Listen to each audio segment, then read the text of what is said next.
From Chesapeake, Virginia, the Lighthouse 100.1 presents Sports Scene. Sports Scene features local, regional, and nationally acclaimed guests and excellent interviews. Follow Sports Scene on Twitter at Greg Bick. Now here is Greg Bicouvaris. Sports Scene presented by Hampton Roads, onlinemall.com. Sports Scene at Greg Bick on YouTube, at Greg Bick on Twitter. Saturday on the radio on WPMH AM and FM, and tunein.com by typing WPMH in the search bar. Tell your friends about Sports Scene. Greg Bicouvaris along with Colleen. Twitter at Greg Bick, and you can see the rest of my Twitter handles on gjbtv.com in the contact section. Thank you to our military and first responders. Guest lineup presented by gjbtv.com. Phone line presented by Fink's Car Care in Portsmouth, as well as the NFL is coming back.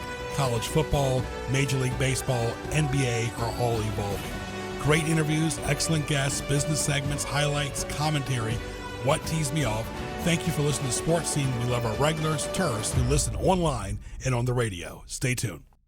When it comes to automobile service in Hampton Roads, Fink's Car Care is the destination locals have counted on for decades. Family owned and operated, they specialize in transmission service, oil changes, state inspection, radiator service, tires, alignments, and showcase Win Automotive products. Fink's does it all. Military and senior discounts are available. Like them on Facebook and visit them at 2711 Victory Boulevard in Portsmouth. For more, log on to finkscarcare.com and call 485-5555 today.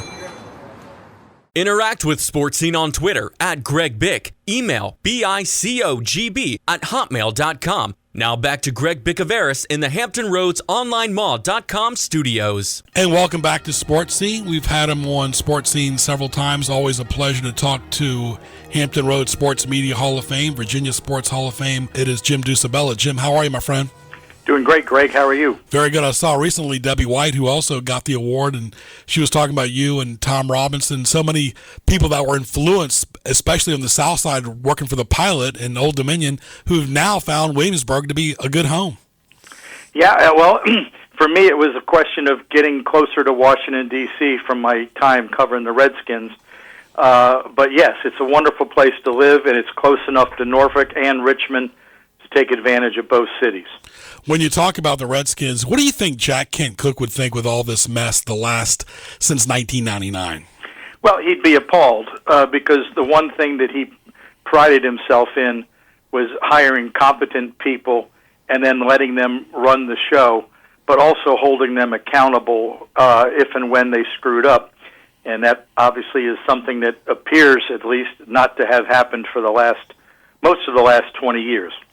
You know, the Redskins were coached by George Allen back in the 70s. Of course, he had his son was recently, the president was let go within the last year or so, and it just seems like everything has kind of fallen down since. It's just a big mess.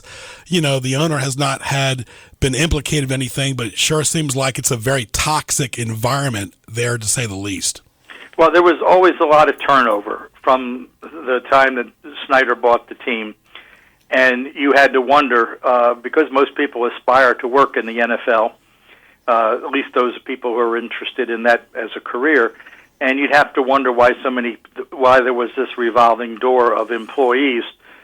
And evidently, part of the reason is because of the toxic environment that had been created. It's very difficult to imagine that the owner didn't know about this or wasn't aware of it. Not that he necessarily sanctioned it, but he didn't do anything to stop it either. Even though I grew up watching Washington on TV every week, you know, the name change, of course, here recently. And, you know, the Cleveland Indians, they haven't changed their name. The Kansas City Chiefs, they haven't changed their name. William Mary used to be called the Indians. They're still called the Tribe. I mean, we can nitpick all you want. I think still it was more about just the sign of the times, because there wasn't a big outroar for the Redskins to change their name, but eventually they fell like everybody else did. Yeah, I never had a problem with the Redskins as a nickname for the team. Of course, I might have known more about the background of how it was chosen and why it was chosen. I never got any indication that it was a demeaning term, at least as far as the franchise was concerned. I think a good portion of the angst about the Redskins name, frankly, goes back to George Preston Marshall, the racist who was the last NFL owner to integrate his football team. And I think the stigma that Marshall carried with him carried over onto the name of the team, and they figured if a racist owned the team and brought the team to D.C. and named the team, it must be a racist nickname. And I think that a little bit of that is misguided, but you're right. We live in a corrective society these days, and we're more conscious socially, racially, sexually than we've probably ever been before, and it was sort of an inevitability that it would change. Yeah, the mighty have fallen. I mean, they have a new radio play-by-play team as well as analysts. The last year's regime of the radio network is totally gone. You know, the Redskins used to own stations down here where I worked at for 6 years, Red Zebra. They owned them in Richmond. They owned them in D.C. All that is gone. Now, what the Redskins do control still is the radio network, but that's on different stations for, once a week for 16 games. They still control the marketing for that, and, of course, the local stations can sell it. But Snyder was involved in a lot of things, and I think maybe too much, Jim, because he lost focus, it seems. Well, I wouldn't disagree with that. I didn't realize until somewhat recently that he's been spending a lot of his time on a yacht somewhere in Europe, and it does seem like he lost focus and maybe even lost interest or lost heart that he could turn this thing around. The hiring of Ron Rivera probably is a move in the right direction as far as that's concerned. A couple of things scuttled Snyder with the radio network and the radio stations. First of all, is the team's abysmal performance. People wouldn't have any interest in listening to the games. I was never very impressed with the team that they put together after Frank Herzog and Jurgensen and Sam Huff were disbanded. It seemed way too much homerism as opposed to objectively calling the games. And then there's so many games. Every game is on television. And if you're really an NFL fan, you're going to be watching the NFL Network. You're going to be watching Fox. You're going to watch ESPN, CBS, NBC, ABC. You can find an NFL game quite easily. And there's no reason to listen to it on the radio unless you absolutely have to be out of your home. And I think all of those things conspired to take care of the stations that he owned. Yeah, I was trained at a young age at George Mason. That's where I met you, to be neutral. I remember working the Redskins game as a runner at CBS at RFK. I met you. Donnie Tuck, who's now the mayor of Hampton, was the Redskins PR director. Those were simpler times. We'd get a hot dog at halftime, do something. That was just a simpler time at RFK. Oh, there's no question. Yeah. I mean, the thing went high-tech with FedEx Field, which turned out to be the great erector set of stadiums with absolutely no character, absolutely no atmosphere, and as you could see from the last couple of years, virtually no home team fans. Mm-hmm. Especially this year where there'll be no fans. But one thing I don't want to blame Snyder on is he did not name the Redskins. He inherited that name.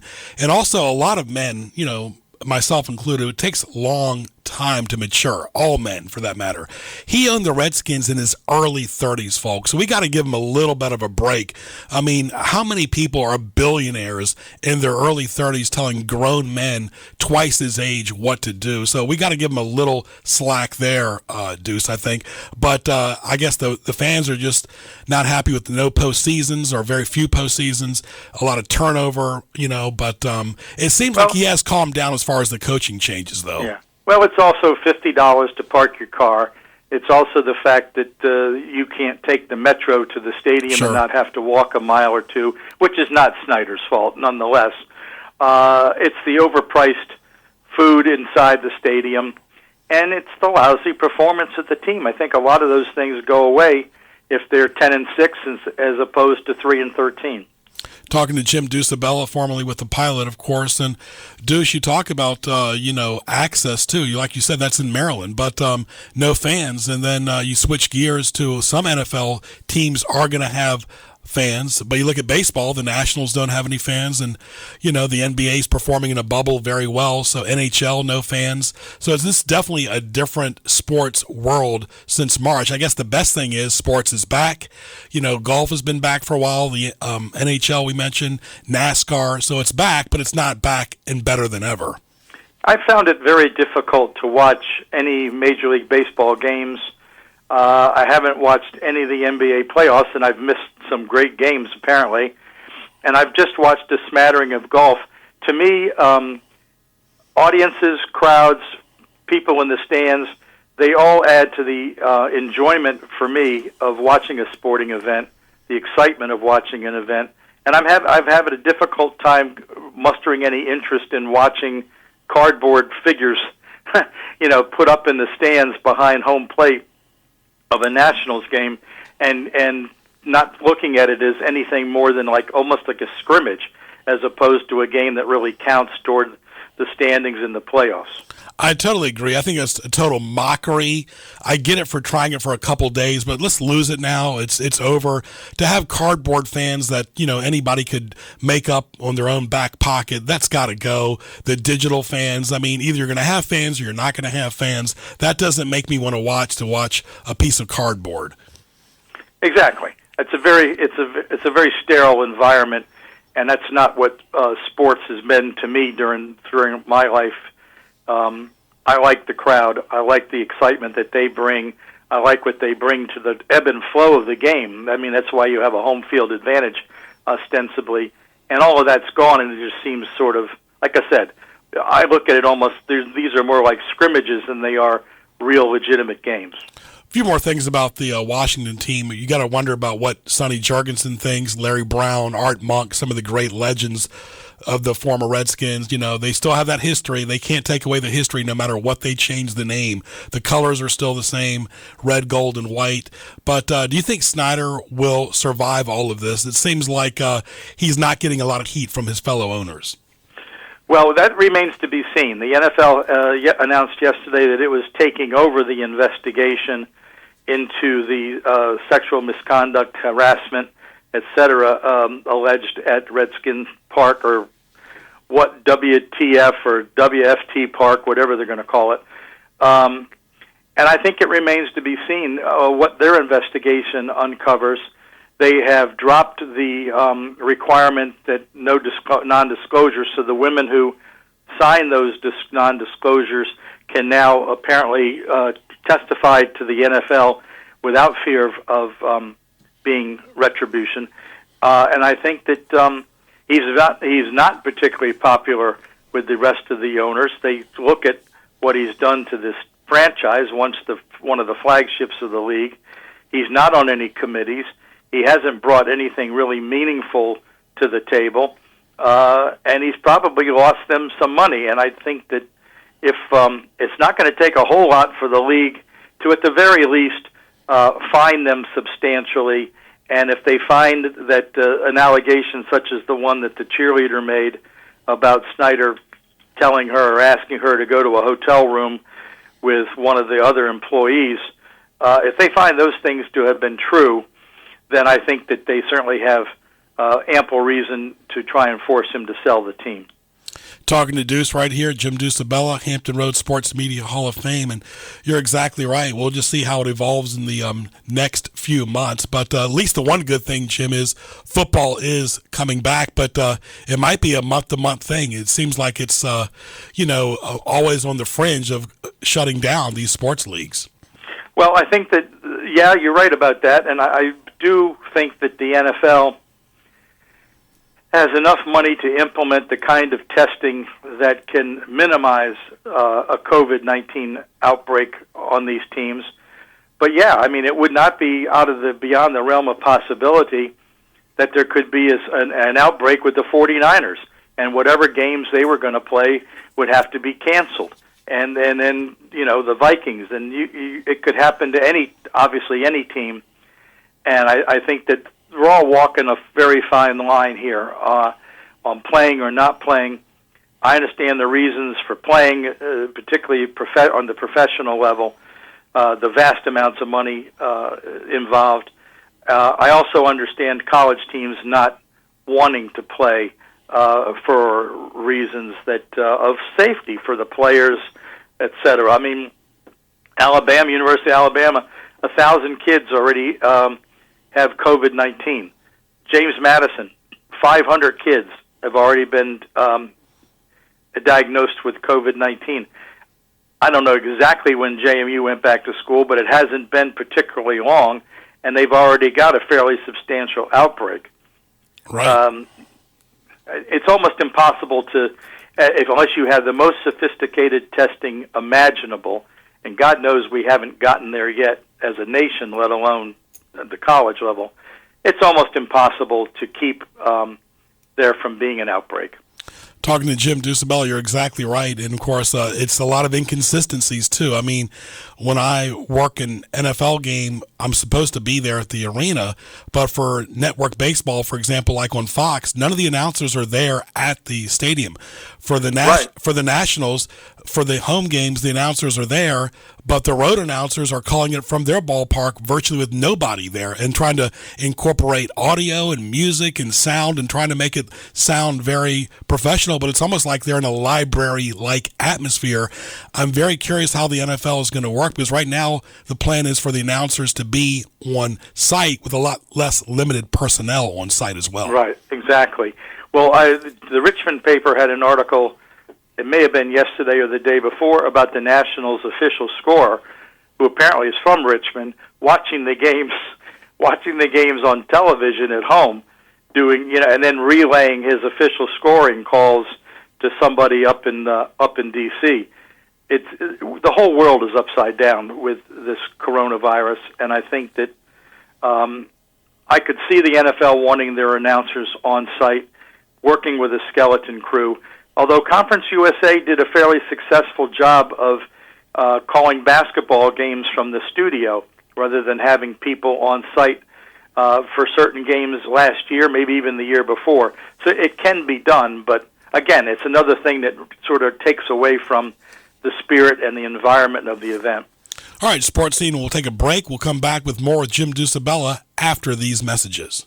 Sports Scene, Hampton Roads' premier interview show with Greg Bicouvaris, each Saturday from 10 a.m. to 11. And you look at that, 4-4 at home, which is just average, 4-3-1 on the road. I mean, you're not going to win any games like that. They were not the same team after they beat the Packers, yet the Packers were a totally different team. Interact with Sports Scene on Twitter @GregBic, and listen weekly as Greg interviews distinguished guests with excellent commentary and insight. Sports Scene, Saturdays at 10 a.m. on the Lighthouse 100.1 FM. Mold, trash, rodents, snakeskin, even deceased animals. No, this isn't a Halloween shopping list. It's what might be under your house, in your crawl space. Schedule a free crawl space inspection with the Crawl Space Company and find out what's in your crawl space. Call 757-394-3494 to schedule your free inspection or visit thecrawlspacecompany.net. So, do you know what's in your crawl space? You are listening to Sports Scene with Greg Bicouvaris. Now, back to Greg. And welcome back to part two of our interview with Jim Ducibella from formerly The Pilot and, of course, Hampton Roads Sports and Media Hall of Fame, Virginia Sports Hall of Fame. Deuce, a lot of weird rules. Of course, no high school football in Virginia, so it'll be very silent at these stadiums this fall, but also no college football at Old Dominion and William and Mary. Of course, Richmond, James Madison, but there is football in SEC, but no Big Ten. So there's going to be a lot of, irregularities and a lot of erratic things going on this fall. Not a whole lot of consistency, that's for sure.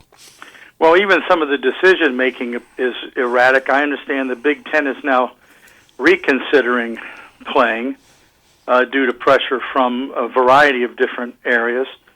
I was looking at the ODU schedule. My wife and I are season ticket holders, and they're supposed to be opening Friday night against Wake Forest. A great season opening game, a great way for Ricky Ronnie to begin his head coaching career at Old Dominion. And yet, by the same token, I applaud the decision that the university made. I suspect, and this is just my opinion, that without bye games, without the money derived from a bye game that might pay $1 million or $1.5 million, they just simply didn't have the wherewithal to do the kind of testing that needs to be done to keep people safe. Add on top of that, Ralph Northam had installed and continues to install some pretty heavy restrictions on life in Hampton Roads because of the outbreak and an increase in number of cases. Add in the fact that there would be a limited number of fans in the stands at best, maybe a couple thousand in a 20,000-seat stadium. So your parking revenue, your concessions revenue, all of those things are greatly diminished. And then add in the potential risk health-wise. And it seemed to me to be a very smart decision to do what they've done. And I also, the same thing with William & Mary, Richmond. I was a little surprised that JMU was going to continue to play. I'm not sure what the status of that decision is at this point. I think they were having problems putting together a schedule. Let's face it, they don't have the ACC TV money, which may be the major reason why UVA and Virginia Tech aren't taking their programs off the board. Right, Maryland, of course, part of the Big Ten. If they were in the ACC, they would have been playing, but they're in the Big Ten. No football as of now, so there's definitely some different rules here. But you look at the Tides, Jim, how do they overcome that? No season at all. I'm not even sure, guaranteed they're going to have a season next year, but, right now I think they probably would, but that's devastating for the Tides organization. Yeah, it is. There's no question about it, and I think it's devastating for a lot of these programs. It's going to be interesting to see how a university like Old Dominion bounces back from this financially. How many people who would normally be considerable ODAF donors, how many of those people pull their money back because the economy isn't what it was 2 years ago? How many people who would normally buy 5 or 6 season tickets now only buy 2 or 3 season tickets because other people in their group don't want to go or don't want to risk going to the stadium? All of those things are yet to be seen, but all of them could lead to some very serious repercussions. Absolutely, and Old Dominion's attendance was not great the last several years under Bobby Wilder, and regardless of a brand new coach or not, it's a ghost coach this year, and then who knows what 2021 will hold as far as the future. And you got to wonder about basketball. The NBA's done it right in the bubble, no issues at all, other than some of the protests, but that has not affected the players. They played on, they paused, but they played on. But college basketball, like Old Dominion, they've got to go to a hot spot almost every game going to Texas. Yeah, well, that's very true, and I think that the conference has yet to make a substantial decision on how to handle college basketball and how to handle its season. I suspect that they won't begin at the normal time they would usually begin, but I don't have any insight into that decision. Yeah, it's going to be, and if I'm somebody like Jeff Jones who is dealing with a very serious health issue that needs to be monitored constantly, I'm not sure how much time I want to spend traveling, coaching, etc. outside of doing, the bare minimum. You almost have to wonder, will one of the assistant coaches be the de facto coach of the team this year? I'm not sure about that either, because Brian Stitz said he had COVID. He's doing better now, and he's young. He's very young, and, it can affect young and old. That's the one thing about it. Well, it doesn't know any age limit, that's for sure. Jim, what about switching gears a little bit to the media now, how much it's changed even since you've left the Pilot, when the print editions were very strong. The Daily Press and the Pilot kind of had a friendly competition. Richmond was always neutral. And, of course, you saw like guys like Tom Knott went from the Daily Press to the Washington Times, back in the day, the Washington Post. But that's all changed now with the computer and the internet, and I got to wonder what the future for the print industry is. I mean, I'm not sure George McClellan would be too happy the way the Pilot and the Daily Press have combined things. Well, no, he wouldn't be happy about it at all, although it would have been a move that, had it been made 20 years ago, would have made perfect sense, because it would have enabled you to put together a very strong reporting staff and cover the entire region rather than stopping at the HRBT. When George hired me in '81, he basically told me during the interview that this was the golden age. This was as good as it was going to get, and that the newspaper business would be on a slow decline from the 80s on. And it just shows what a smart and insightful man that George was, because Obviously, it's been on a slow decline, which has all of a sudden picked up rapid speed. And the prospects are bleak for papers like the Virginian Pilot and the Daily Press and the Times-Dispatch. I've heard rumors that the Times-Dispatch wants to eliminate the print edition and go strictly online. Mm-hmm. And if they can build enough circulation through online subscriptions, they might well eliminate the print edition. Mm-hmm. Obviously, this hedge fund company is doing everything it can to put the Pilot out of business. They've sold the building. They've told the report. They've laid off staff after staff after staff after staff. They've told the remaining staff, well, your new offices are now in Newport News, or you can work from you can work from a coffee shop. You can just set up your laptop and write your stories from a Chick-fil-A or whatever. And what they don't see, other than the bottom line, what they don't see is the type of environment in which ideas are bandied about, stories are bandied about, things that you wouldn't have anticipated being stories become stories by virtue of constant conversation in the newsroom, meetings, working with other reporters. All of those things are basically gone. And the product suffers, and as the product suffers, so does subscriptions, and so does circulation. And eventually, you've squeezed the last drop of blood out of the rock. Absolutely, talking to Deuce right here. You could have said it any better than that. And of course, it's dangerous because it's limited access for media talking to coaches and players, but it's also in the business world limited access from these sales managers talking to their sales reps working from home. And I heard a story, one media organization, they let a young lady go by a Zoom meeting. I mean, how bad is that, Jim? Well, it's classless. It's absolutely classless. Yeah, so they get her on the Zoom meeting and they let her go by Zoom. Unbelievable. But we're not going to talk about what facility that is. But talking to Jim Ducibella, so it's going to be a big question mark now through the end of the year. And I understand that about the Big Ten. My dad was a diehard Ohio State fan. We both met Woody Hayes when he was still alive. That was probably the best moment my dad and I ever had among several. But how can the Big Ten play a season? Let's say if they want to start in Thanksgiving, who are they just going to play? Just 9 games themselves, and because the other teams have already been involved in the championship and decided by January. So I think the Big Ten's just not making good decisions, but it's not all the president's fault too. The commissioner's involved in that too. But I think overwhelmingly the presidents have to make a collective decision what's in the best interest of the entire Big Ten. The Big Ten is trying to be the outlier, trying to start maybe later in the fall. They haven't made good decision making, but it's not all on the Big Ten commissioner. It's on the presidents as well.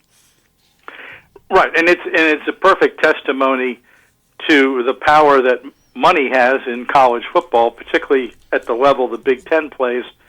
You're forfeiting a tremendous amount of money, television revenue, etc., and I'm not sure that that isn't a real driving force behind any decision to play.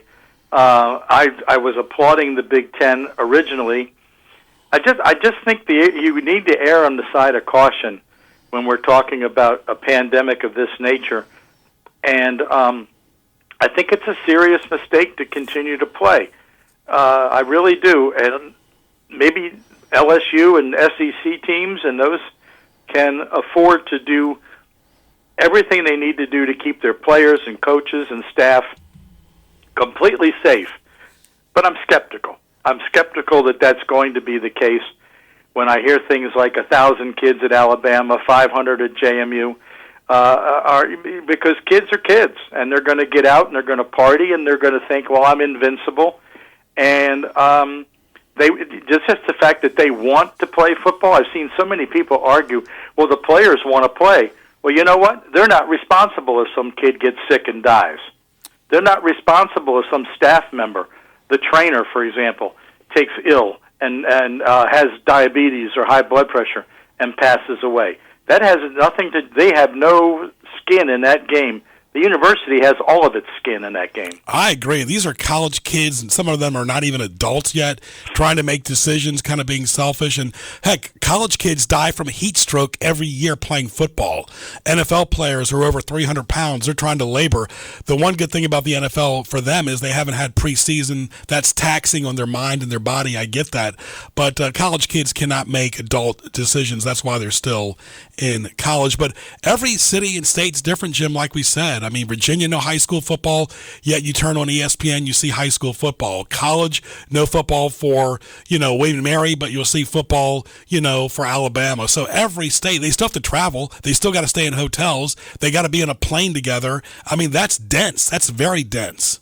We've done a very poor job as a country of coming up with a united game plan to fight this pandemic. The amount of misinformation and changed information, and one day you don't need to wear a mask, and the next day you should wear a mask, and then the day after that, this might work, this might be a cure-all, a blood plasma thing, and then the next day, NIH comes out and says this is a complete charade, this stuff doesn't work.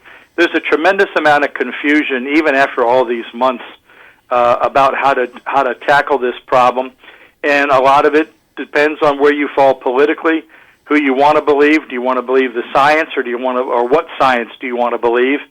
And it's turned into you're right, I'm wrong, or I'm wrong and you're right kind of deal, as opposed to people working together and using a fair amount of common sense and discipline in order to get through this time. Yep. Jim, final note, we lost a big giant in the world of college basketball, John Thompson, who coached at Georgetown, had Allen Iverson, Patrick Ewing. He coached there from the 70s when Georgetown was really not that relevant, way back in the 70s, made them relevant with 3 Final Fours. He won the 84 national championship. Never had quite great relationships with Lefty Driesell, although they got, friends toward the end, like anybody else does. They evolve kind of like Boeheim and, John Thompson were fierce rivals. Carnesecca, Massimino, those were great rivals in the Big East. That's a big loss for college basketball. I know he was very hurt when his son was let go, and his health really has not been good the last several years. Yeah, without a question, although it's interesting that John Thompson was one of the driving forces for Lefty getting into the College Basketball Hall of Fame. Sure. And he's one of the ones that went to bat for Lefty.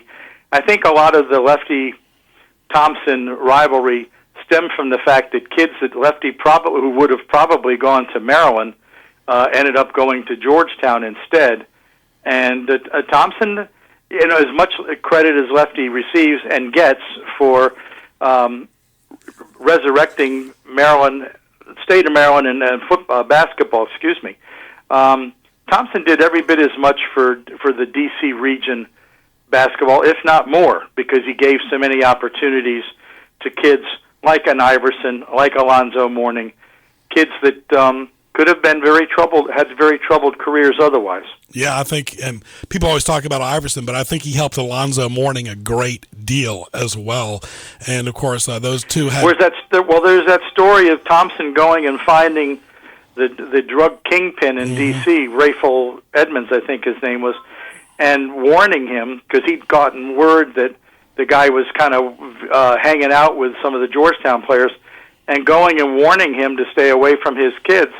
And at 6'10", 320 pounds, Thompson cut a very large figure and was could be a very intimidating man. And he basically scared this guy away from the Georgetown program. Yeah, he had Michael Wilbon with him trying to get him. I mean, Michael Wilbon says, all right, what do we do if we find him, Coach? I mean, but, you talk about that. There's a whole Hoya paranoia. I remember speaking to the late Bill Shaplin, who was the sports information director. He told me that Thompson said, limited access, we're not doing a lot of talking. Freshmen never talk to the media. Thompson created that whole Hoya paranoia of basically being socially distant to the media before it was even a proper word. Yeah, well, without a question, there was a sort of a mirthfulness about some of that in terms of he challenged the media one time in Providence that they could watch his team practice if the media could find out where they were staying. and some members of the press did find out where they were staying.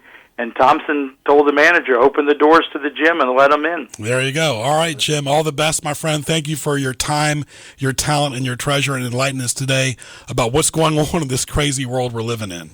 Sure, Greg. Always a pleasure to talk to you. You too. Jim Ducibella right there, one of the legends from the Pilot, Hampton Roads Sports Media Hall of Fame, Virginia Sports Hall of Fame. All the best. Sports Scene will continue after these messages. When it comes to automobile service in Hampton Roads, Fink's Car Care is the destination locals have counted on for decades. Family owned and operated, they specialize in transmission service, oil changes, state inspection, radiator service, tires, alignments, and showcase Win Automotive products. Fink's does it all. Military and senior discounts are available. Like them on Facebook and visit them at 2711 Victory Boulevard in Portsmouth. For more, log on to finkscarcare.com and call 485-5555 today. It's now time for Greg's Highlights, presented by HamptonRoadsOnlineMall.com. Now time for highlights, gjbtv.com, hrsmhof.com. Congratulations to the 2020 winners for getting their crystals recently. gjbtv.com, click the YouTube link for archived audio and video. Question of the day presented by Fink's Car Care to our esteemed general manager and producer of Sports Scene, Colleen. Colleen, what are a couple words that you do not like? I would say can't and quit and probably stupid. I don't like that word either. Yep. I don't like the word hate, but I also don't like these words in very casual conversation. Maybe. What does maybe mean? And also, I don't like this word because it's used too much. You know, for a person that has faith in God, he is amazing. But to use the word amazing for every little minutia, oh, the milk was amazing. Oh, your hair looks amazing. No, there's only one amazing thing, and that's what God creates. Oh, that's good. That's good, Greg. Very good. Well, we're on a religious station, too. Sports Scene will continue after these messages.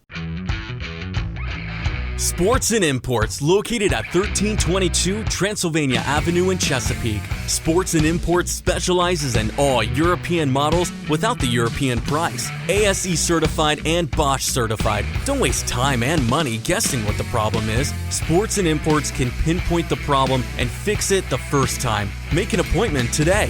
Financing is available. Visit sportsandimports.net or call 545-9394.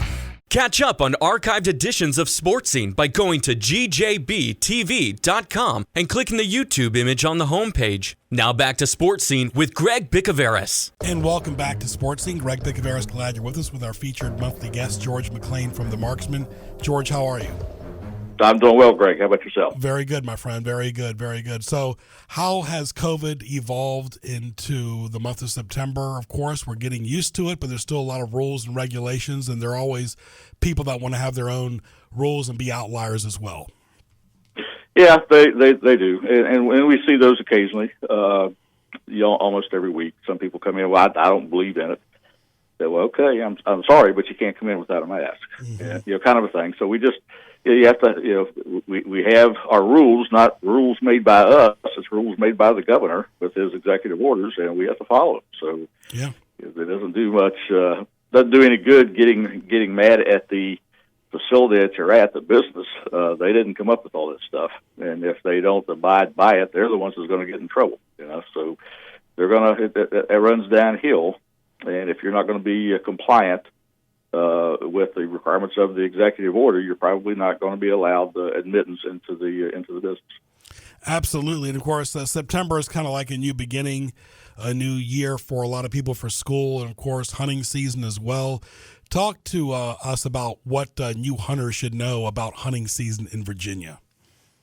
Well, the number one thing, obviously, is safety as far as new hunters, and there's a lot that comes under that. Secondly, you need to know the legal requirements of the particular area that you're hunting in. That would be the season that you're in, the amount of ammo that you can carry for the game that you're after, property rights of your landowners, and what the different signs would mean, and you have to abide by all of that. Absolutely, because the rules are always changing too, and I guess the more research they do or talk to fellow hunters, that should definitely help as well. Absolutely. You just can't go and kill a deer in the neighborhood just because it's accessible. I mean, there are rules and talk about that's a good point too, George, about you just can't fire a gun in your own backyard for practice or range purposes. There are several city rules and state regulations for firing a firearm. Well, that's right. You have to have a extremely good reason for doing that, and obviously, self-defense would be one of those. Just target practicing because you're getting ready for hunting season is not. And of course, this would apply when you're inside, city limits, kind of a deal of any heavily populated area. Now, if you're out in the country and you got something set up, no one's going to probably say a word to you, but you still have to be safe. You still have to know where that projectile is going, and keep in mind that even a small caliber .22 has a range of over a mile. So, just because if you miss your target and you say, "Well, I didn't hit anything," well, yes, you did. It just wasn't what you were aiming at, and if that firearm just happens to be elevated just a little bit, when it goes off, that bullet could be coming down a mile or more from your place where you're standing, and you don't know what is in that mile or more area. It could be someone's a dwelling. It could be people. You just don't know. So that's why you can't just be irresponsible like that. You have to ask yourself the question, if you think this far in advance, what's going to happen if I pull this trigger right now versus having it in a safe area, which would be a target with a backstop that you don't have to worry about being penetrated. So if you're going to take advantage of your freedoms, then you still have to be responsible to exercise those freedoms. Talking to George McClain, the owner of the Marksman in Newport News, and you're right, George, because a lot of times on Facebook, you see these Facebook groups, they'll send a message at midnight saying they heard a gunshot or did you hear gunshots, and then some will say maybe it was gunshots or maybe it was something from, a railroad track. But, with social media now, people will say they heard something out loud regardless. Right. Yeah, and everyone always thinks the worst, but depending on where you are, it could very well be the worst, especially with gunfire. If I was out in the country, I wouldn't think much of it. I really don't. Where I come from in West Virginia, I mean, it's kind of a normal thing as a kid growing up there. But things change. Communities grow up, they expand, and so now if you're in the city and you're hearing gunfire, it's probably someone needs to be notified. But the way I understand, some of the cities are getting some, I don't know if they want to call them microphones, but they can place them around and they can tell, where a gunshot is coming from. So it allows them to more accurately zero in on what that is or where it came from. So then they can investigate it. Yeah, because each city is different. What goes on in Matthews or Emporia or Franklin is totally different from Newport News, Hampton, or Yorktown. Yeah, absolutely. Yes, it is. So you have to follow the rules. All right, talk about Military Mondays and First Responder Fridays. Well, like guys to keep coming in, we'll give you a bit of a discount on top of your military free days, which is the 1st and the 15th. So when you come in on for Military Mondays, it's for the GIs coming in. We give you, I believe it's running a 10 to 15% discount on the range fee, and then the Fridays we do the same thing. So it gives you a bit of a impetus to again come in, keep your skills sharp, and just come in and see us. And if you want to come in and say hi, it'll be a quick one, because once you're done, we're going to COVID changes everything. We're going to, if we have a line outside. If not, then you're welcome to hang around, chat with us a little bit. Obviously, social distancing, mask on, all of that. We have hand sanitizer out, so everyone can keep clean with everything. And then Yeah, but as you come off the range, or every hour, part of our requirement from the EO, we have to go in and disinfect the range. And anything customer touches outside, we've got to disinfect all of that. So, it depends on the time crunch and how many people's out there. If we act like we're real busy doing some stuff, it's only because we have to do it. So, again, everyone needs to kind of take a step back, take a look, and understand that we're trying to maintain compliance with our requirements as well. Very good. Talking to George McClain. And George, talk about your location. You're not too far from Yorktown. You're not too far from, Poquoson or Williamsburg, right in the smack there of Newport News toward the Fort Eustis area, and of course, very convenient. Well, yeah, it's from a business standpoint, it's pretty much in the center of where we need. If you look at military, from the Naval Weapons Station to Fort Eustis to Langley, we're right there right between Jefferson and Warwick, as Industrial Park cuts through that area. We're right beside the railroad track there, so it is a pretty convenient place. You have to. The ones, if you're coming away from Hampton, drive a little bit further. But most of our customer base is on the this side of the bay, from probably Williamsburg all the way down, and then Hampton coming up. So pretty large area to pull from, and so we like to stay diversified and find something that everyone likes. And so far, our business model has worked. 15 years or so, but we're still reevaluating almost on a daily basis how this COVID thing is going to affect us when we talk about the lengthiness of it, because no one has any really good idea when it's going to be over with. So we have to kind of start planning for the long term, and that's a new revelation, because when all this started, everyone would say, well, it's not going to be that long, it's not going to be that long, and this is short-term stuff. But what we're seeing now, that the short-term is turning into long-term, which, quite frankly, is going to put a lot of small businesses out of business. They're not going to be able to handle this long term. I hope we're one of the survivors, but time will tell. Very good, very good. How do you educate employees, George? I know a lot of the members that do work there are family members, but you always have to educate employees on rules and regulations, correct?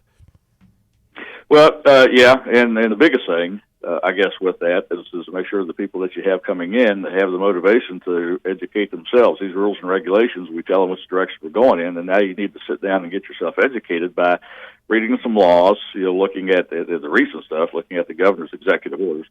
But some of the more general stuff, yes, we can walk them through all of that, but most of it is having a little bit of common sense and having some initiative to want to learn. If you don't want to learn, you're not going to be able to pour anything in anyone's head. So the first part of that is selecting the right individual. Yes, and of course, that individual can also assist other individuals, and that's how you become an effective team. Because, George, just like customers, they have to have a good attitude before they walk in the store. You've been around customer service your entire life. You know that an attitude can affect not only the employees working there, but the other guests that are trying to buy and to browse, shop, and visit at the Marksman. Well, that's exactly right. Crowds are a little less today inside because of the restrictions on the amount of people that we can have in.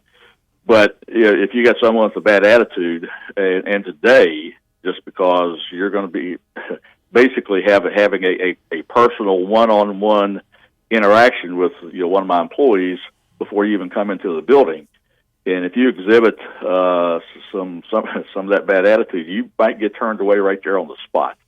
But just for those exact reasons that you're talking about. So at some point, it gets away from the safety stuff, where you may say something and it's not going to physically, hurt someone. We don't want any instigators coming in there either. And we posted signs inside. We reserve the right to refuse service to anybody. But that's a reason that we would do that. If someone comes in and has a bad attitude, the type, how bad that attitude is. But if someone comes in and they're obviously, mad about something, and they're, talking under the breath, and this has happened. These are kind of true stories that I'm relating to you.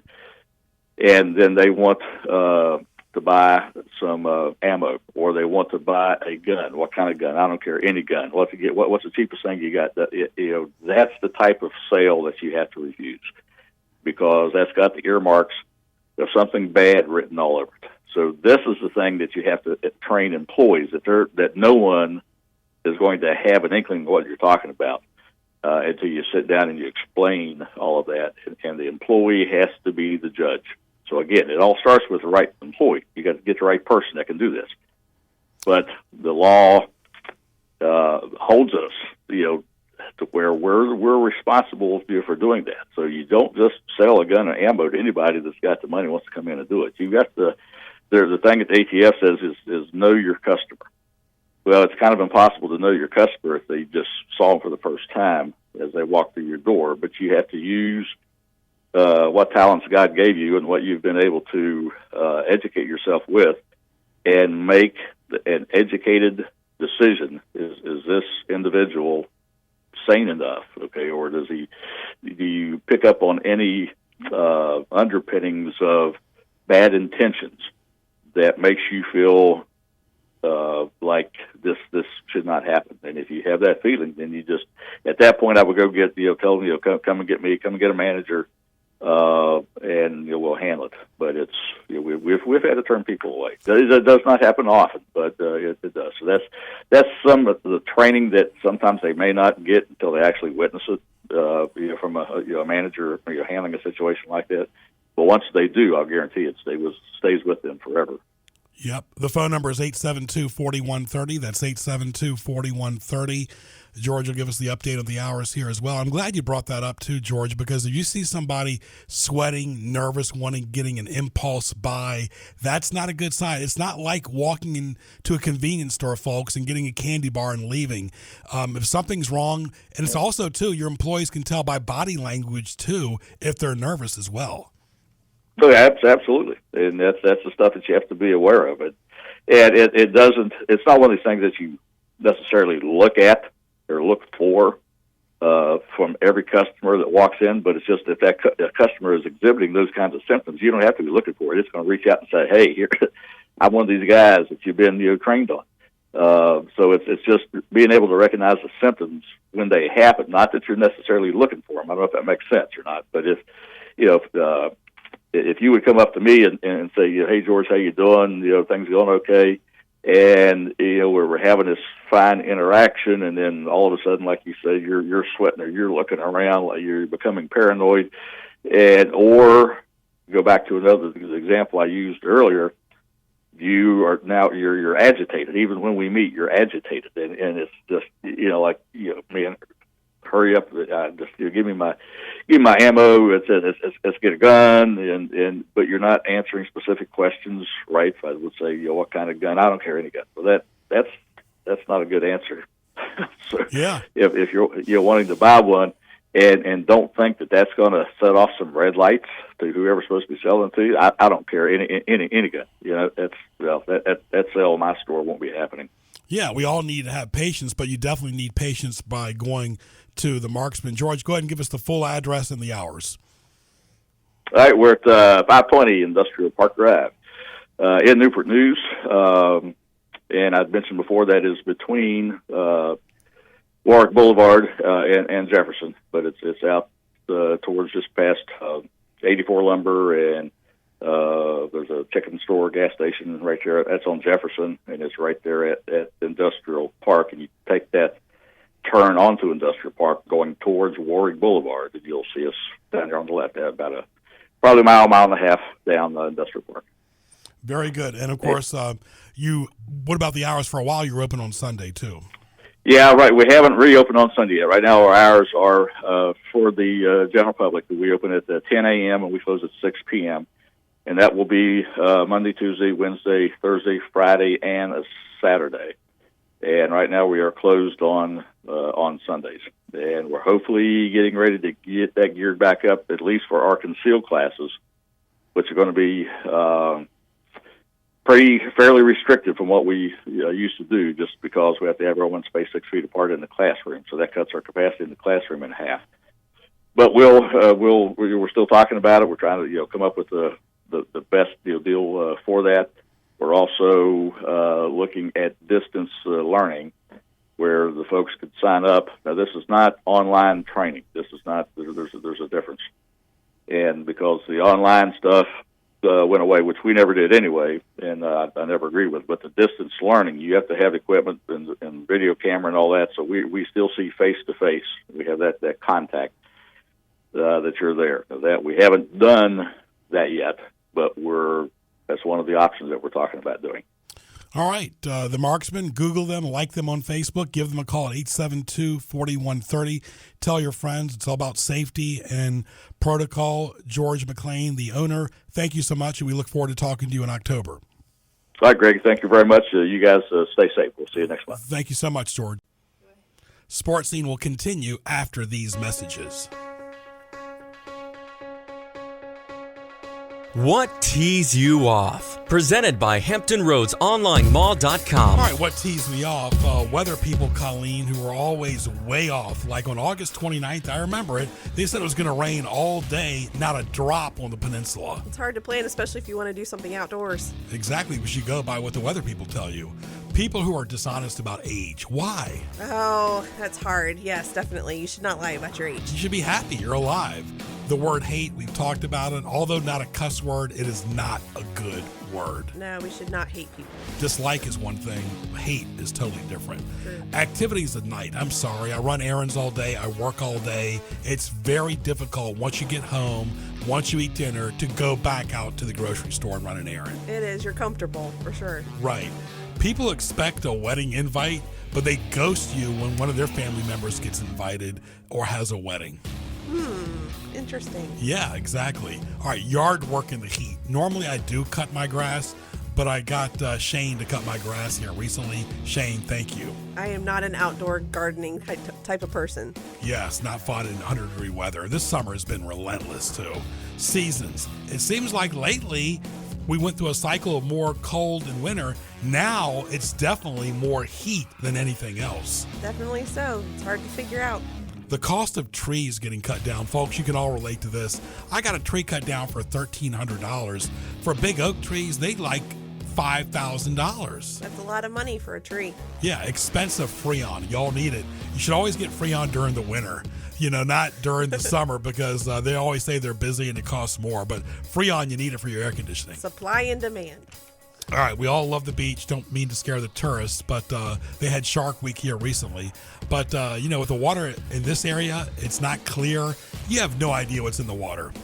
Oh, sharks, yes. Yeah, not to mention, nobody likes these things. Rats, mice, and snakes.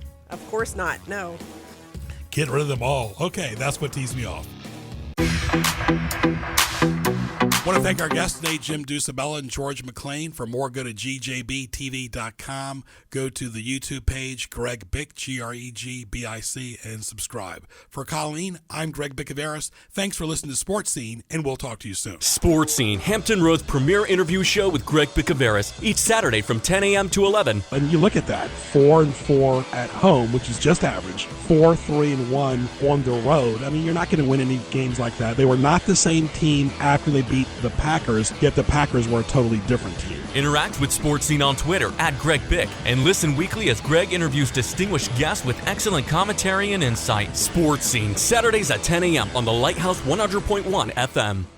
When it comes to automobile service in Hampton Roads, Fink's Car Care is the destination locals have counted on for decades. Family owned and operated, they specialize in transmission service, oil changes, state inspection, radiator service, tires, alignments, and showcase Win Automotive products. Fink's does it all. Military and senior discounts are available. Like them on Facebook and visit them at 2711 Victory Boulevard in Portsmouth. For more, log on to finkscarcare.com and call 485-5555 today.